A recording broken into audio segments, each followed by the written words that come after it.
What's up, everybody? This is the Other Student Ministry Podcast. Justin Knowles here with my friend Matthew Ferrer, who is the co-host / genius of all worship. I gave him that title. He didn't give himself that title. And later on, we have our good friend and also other pastor here at CCV, Rachel Ceballos. And she'll be coming on here in a little bit. Say hi, though. Hi, everybody. I'm the attractive one. Yes. We're so excited. Hey, do me a favor, if you haven't subscribed yet, hit that subscribe button on wherever you're at. If you want to follow along with the journey, this podcast is all about, talking about creativity, leadership, and life hacks in student ministry. And we're just so excited to go. Don't forget to send over some stuff, some questions. If there's something that we talked about that you want to dive more into, go to the Other Student Ministry Podcast at gmail.com. Send us some questions and we'd love to answer that and talk about it and all those things. We're really excited for this episode because it's going to be, we're going to be talking about how do you have tough conversations about like pornography, homosexuality, other tough topics to the point where like students actually want to come back and they feel like they're still loved. And that's why we have Rachel on the podcast because one, I think she's the best at it. Having tough conversations. I go to her for every tough conversations for advice of like how to do it, but also makes people feel welcome and okay with still being there afterwards. Yeah. And so I just want to talk about it because it's a really big deal. So it's not, I want to make it clear, it's not like here's our stance on it. It's how do you have a conversation about tough things so that a student can come back and still feel like they're part of the ministry. That's the goal. Mm-hmm. That's what we're looking for. So, but before we go though, Matt, we didn't finish on the other episode of like how you broke your foot during worship. Can you just give us like a quick story of that? Yeah. So 30-second rundown of it.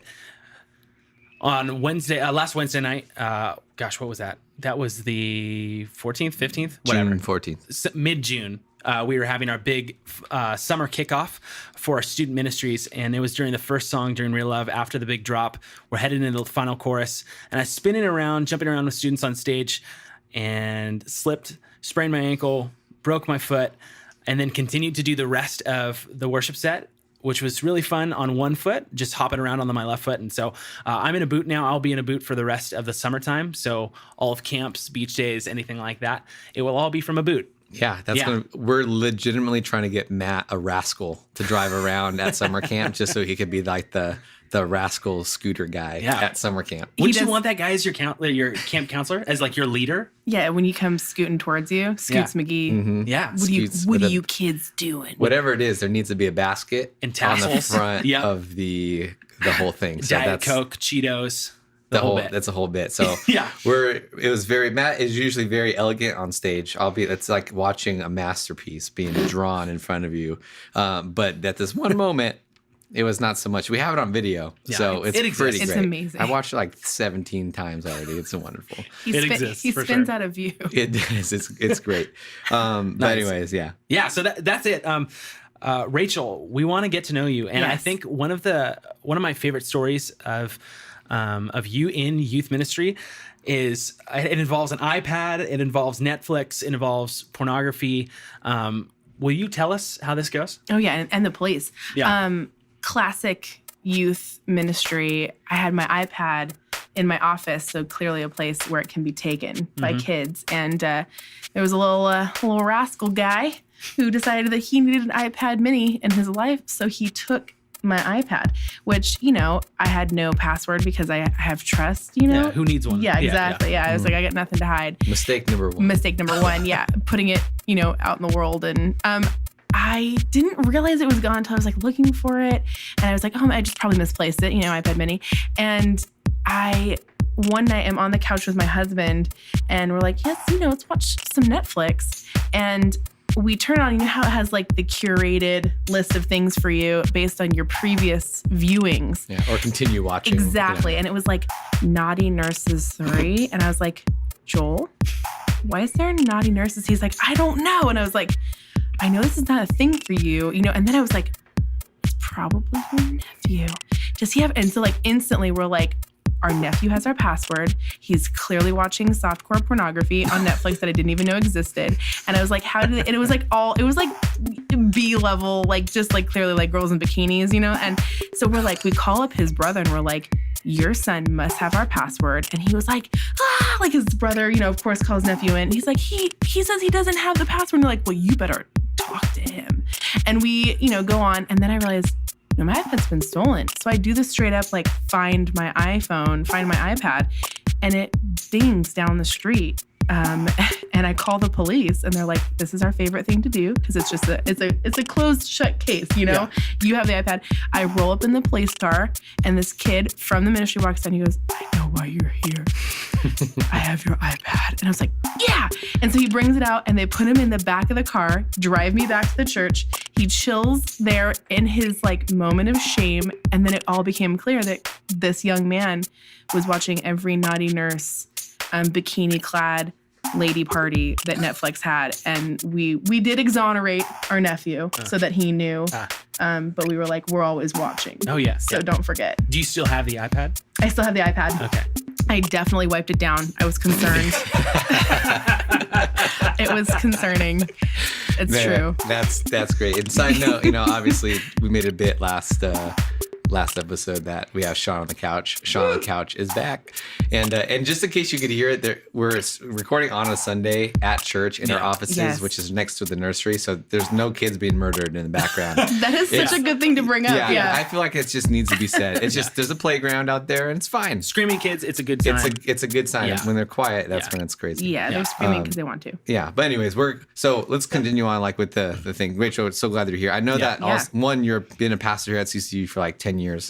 Right? Like 11 or 12. Yeah. 11 or 12, mostly in college ministry, all of it college ministry. Mm-hmm. And then, but you also do a whole bunch of stuff with XXX Church. Yeah. Can you just give us a little example of like what that is? Yeah. 10 years. I've been working with XXX Church and just reaching out and loving men and women within the sex industry to let them know that God really loves them. So anywhere from porn stars, strippers, prostitutes to the people who attend those conventions or places, we come in with just a really amazing message where they're at. So people outside with signs screaming and saying God hates you, we're inside handing them cups of coffee and Bibles. And with this, Matt, you've done this too. Yeah. I got on some of the trips. Like it actually says like Jesus loves porn stars in the middle of this whole porn convention. And it's really funny too, because you have to like specify of like, I'm going to a porn convention, and you're like, but I'm going for this, you can't just leave it at that. Yeah. And people, the people who are there are like, oh, is this some sort of like Jesus, like, is this like a kinky website about church? And we always have to specify, no, it's not. But it's a really cool time because people, man, sometimes the only Christians they know are ones they see on TV, or maybe they got that weird uncle or something like that. So it's a really cool time to meet people and engage in real conversation, Right. Yeah. Right. And it's where Jesus would be. I believe it wholeheartedly. Yeah, completely. Which is great because that kind of brings us into because I'm assuming it has, Matt, you could speak to this too. And one of the main reasons why we had Rachel come in this thing is there's probably a lot of tough conversations that happen within those things and within that context. And even just within ministry, like just chatting with a whole bunch of other people about having or talking about certain things on their program night in a way that one, what we believe as, or whatever your church background is, and you have to, give the theology and the beliefs behind those things, but then knowing that there are people that disagree or just don't just flat out don't like what we believe.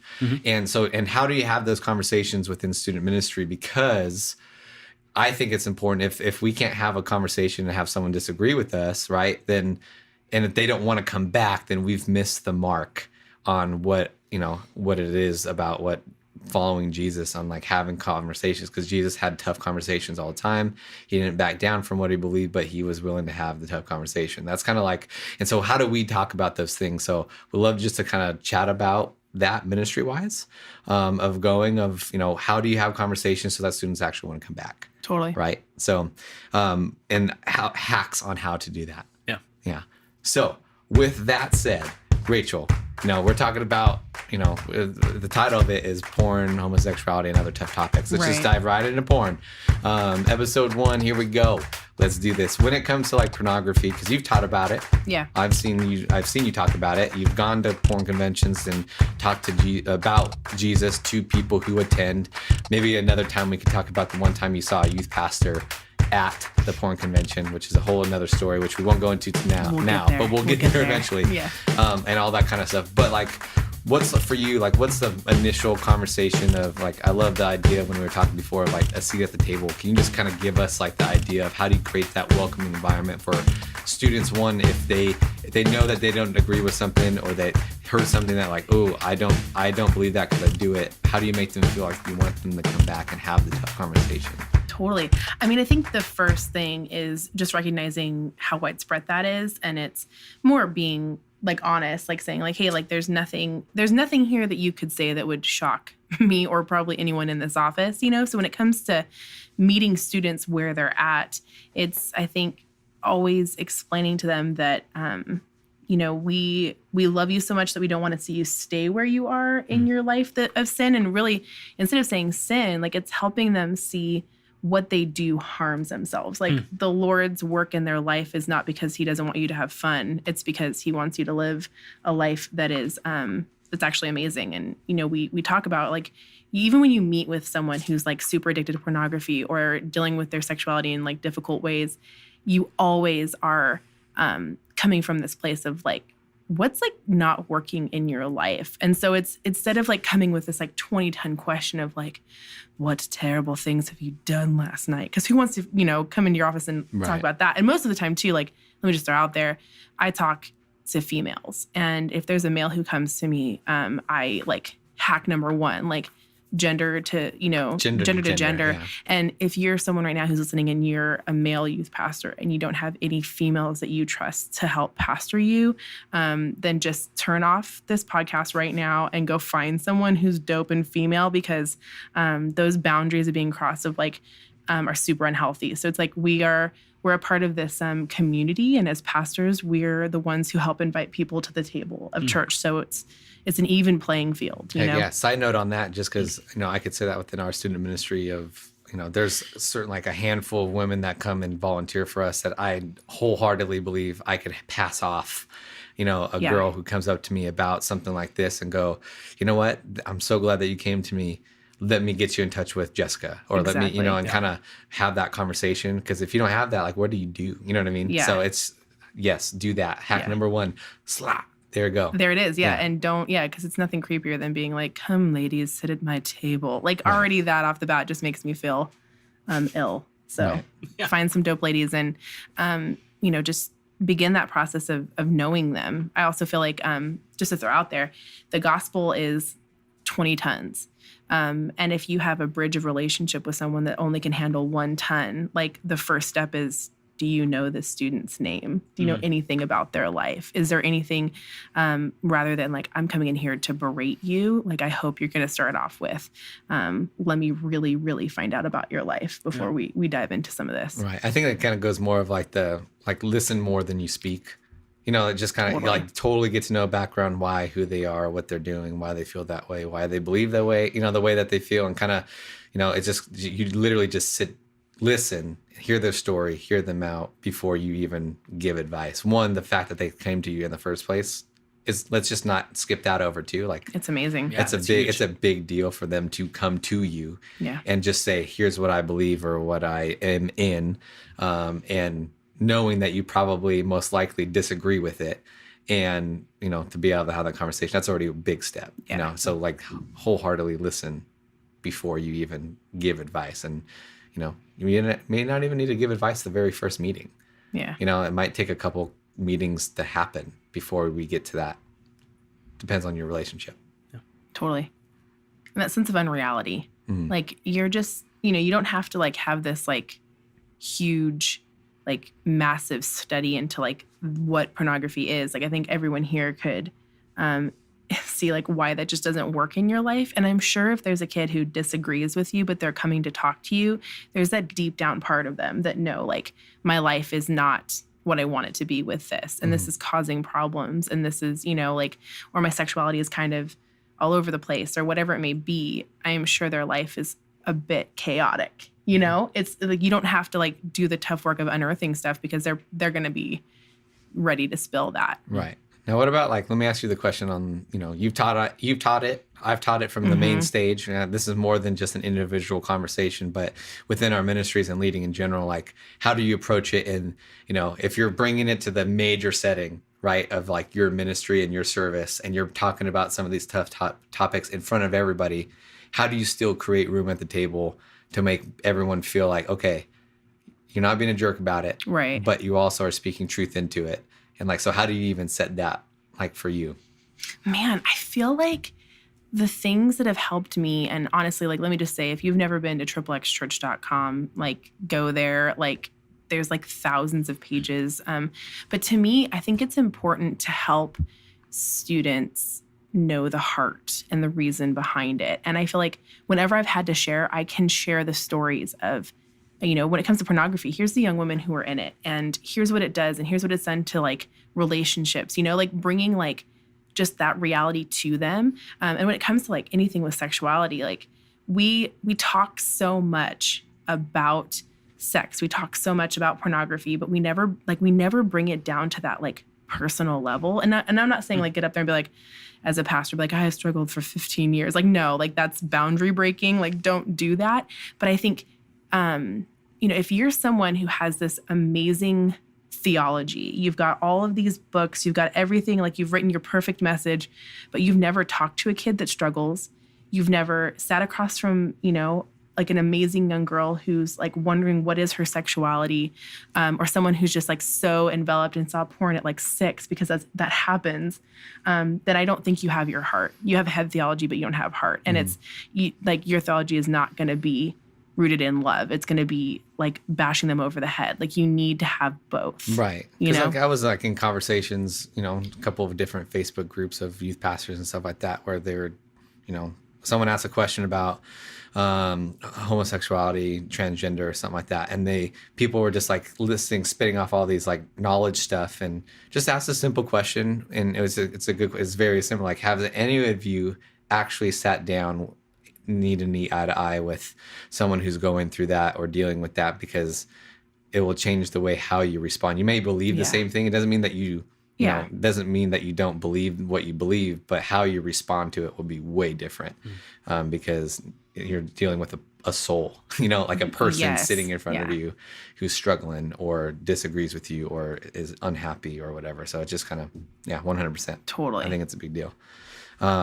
So like, can you explain to me more like this whole idea of like creating the open, have a seat at the table? Like, what does that mean for you? Like, cause you say it to me all the time. I do. And I know what you mean by it, but I want everyone else to know what you mean by that. Well, I feel like, you know, I mean, any of us who are in ministry, like we are called to be servants of all, right? And I think, like, what does that mean to like really love and care for people? And there's nothing greater to me than like the image of a table, because, you know, whether you're the pastor or you're the kid, and I mean, even that, like, literally what we say in the Bibles that we hand out to porn stars is like, whether you're a porn star or a pastor, like God loves you, and there's this seat, and there's, you know, a community. And like, if you come from a family, and we know wherever your background is, but like how God made this to be a family is you sit together, you commune together, you eat a meal together. And there's something about like when you sit across from someone and you are, you know, in this most intimate part of your day, and you're like breaking bread. I'm like, I know you're hearing, you know, the theology come through this, but you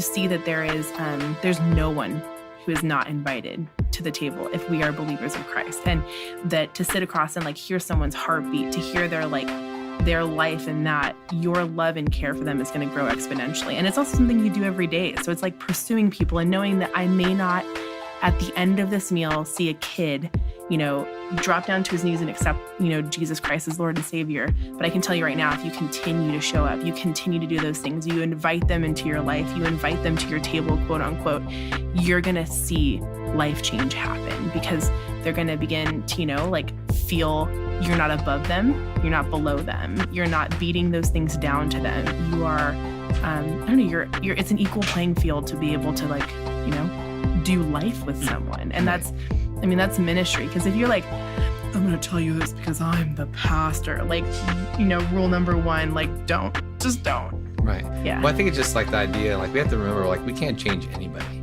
No. Like we can't even change ourselves, you know, if we at the core of it, and like we have to allow God to speak into it. And, you know, those are the conversations too, where I personally feel like, okay, God, give me words to say, because how can I say this in a way that where they want to come back, you know, that, you know, and, you know, we can't change anyone, only God can do that. Yeah. And two is is like we could disagree still and still be friends. Like I think like our society, at least kids are growing up now, I feel like a lot of our students is you either disagree with me or you hate me.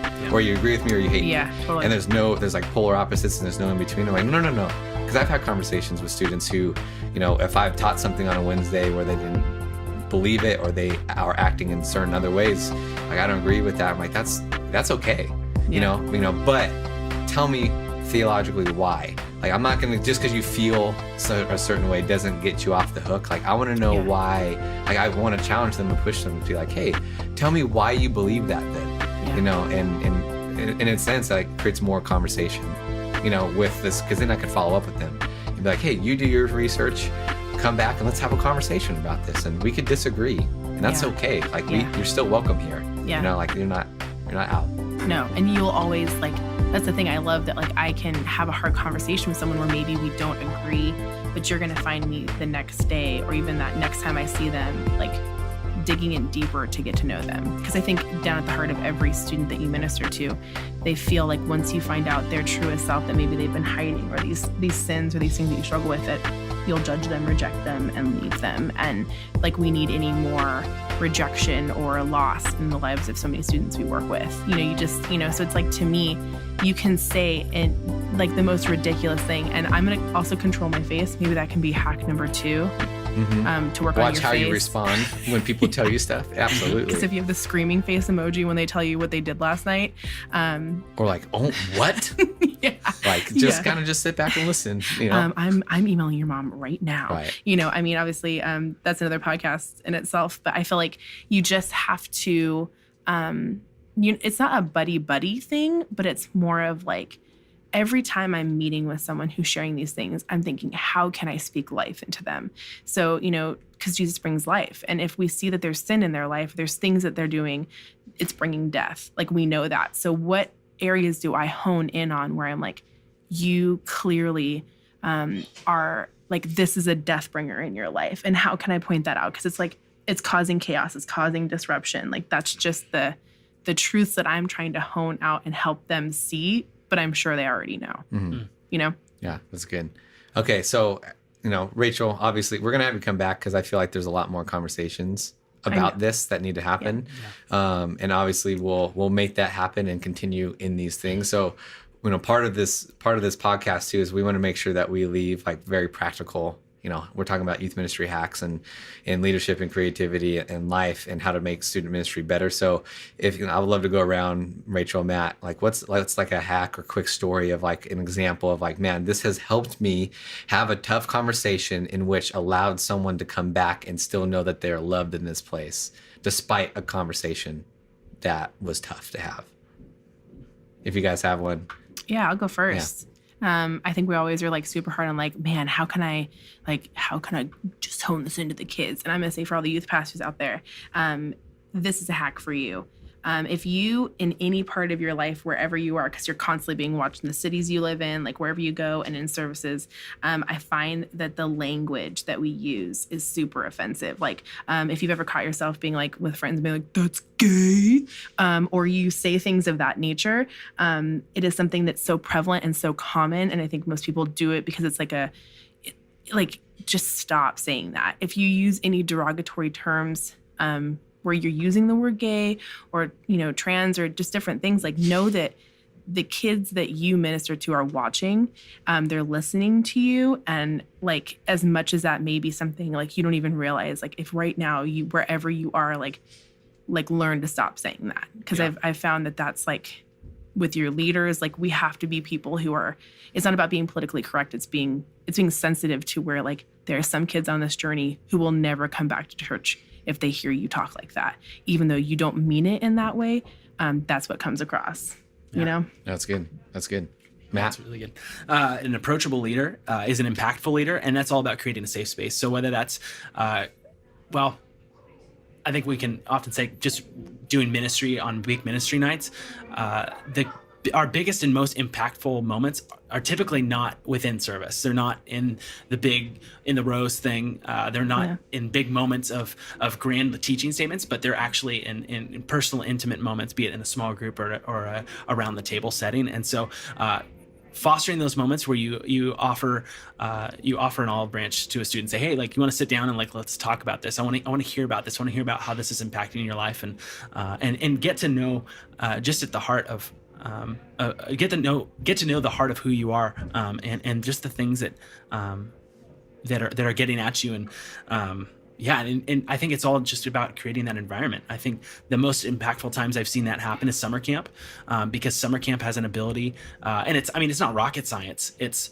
when you take the time to sit down and implement the practices of and the disciplines of prayer and of worship, of being intentional in your time with reading God's word. It creates space, and it Totally does an incredibly powerful thing, and that's the work of the Holy Spirit. And so I think just creating those moments and those safe environments to where students, adults, leaders, anybody can sit down and really get honest, I think is really powerful, and it will help you be a better and more impactful leader. Yeah, that's awesome. I love that. I think for me, like a hack, and I guess this goes more for people who are the ones teaching up on stage or whatnot. I think one of the best things that I've ever done as far as like talking about a tough subject in the middle of, like, in front of everybody, like for instance, this year we did a talk on homosexuality, and sat down with our senior pastor, got what we believe as a church, and did all these things, and said, okay, one, are we good?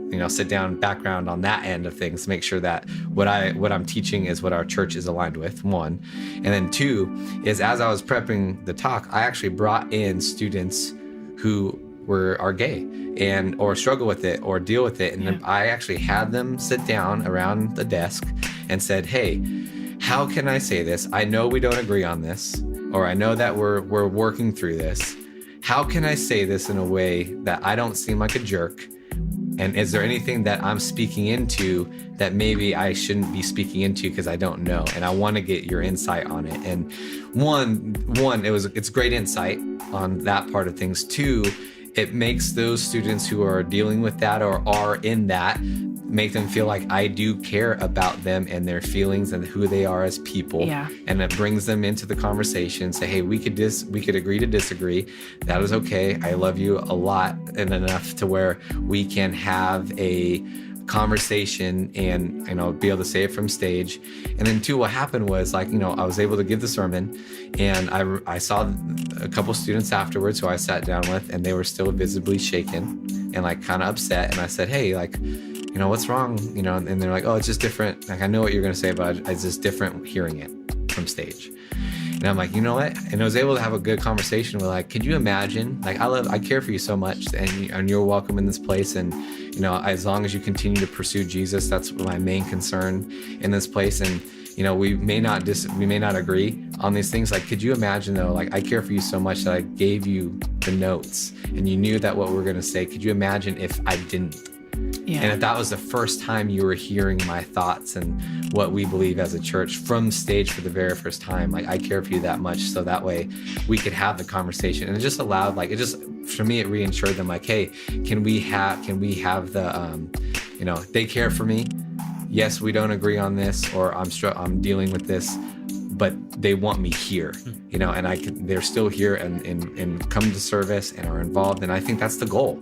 Like, the goal should be, how can we talk about these things where they feel like they want to come back? Because if they don't want to come back after we talk about stuff, we've messed up. Like, I think we're doing a disservice to the students that we're called to serve when we do that.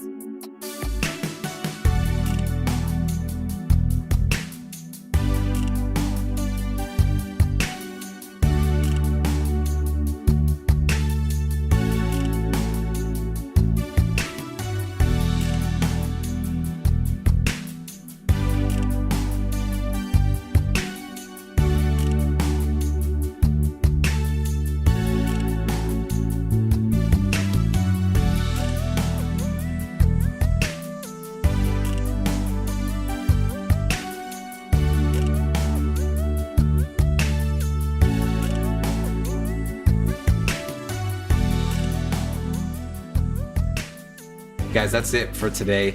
I hope that conversation is helpful for you the hacks in a very practical way. Rachel, thanks for being on. Yeah, seriously, thank you Stoked so to much. be here. And we're going to have you back. Yeah. Yeah. Because there's more to this conversation, and I think we're going to dive into it. We could dive in a whole bunch of different rabbit trails. Yeah. So we'll be back on, guys. Don't forget, to subscribe if you haven't yet. If you have any questions or want to dive in deeper maybe into a later episode, the Other Student Ministry Podcast at gmail.com. Send us some stuff, and we're going to put all the show notes and stuff, or all the notes in the show notes. So like this kind of was inspired by a blog post that I did for Download Youth Ministry, and I'll post that on the bottom. We'll put Rachel's website up on our show notes, and XXX Church and resources that go along with there. And so obviously, thanks for being here and being involved in the conversation, Rachel. Yeah. Good time. Yeah. And we want to make sure that this whole thing is about learning. So we want to make sure that you're part of the conversation as well. So reach out via email and use the hashtag YMHacks to offer any hacks that we might have missed, anything that you can add to the conversation that would be so wonderful and so beneficial. Yeah, that would be so good. And guys, again, we're not experts. Nope. Like we're just learning and in ministry, doing it like you are. And it's just a journey, and we're here, and we're just glad that we get to go along with it, like with you. So we love you. Thanks for listening. We'll see you next episode. See ya.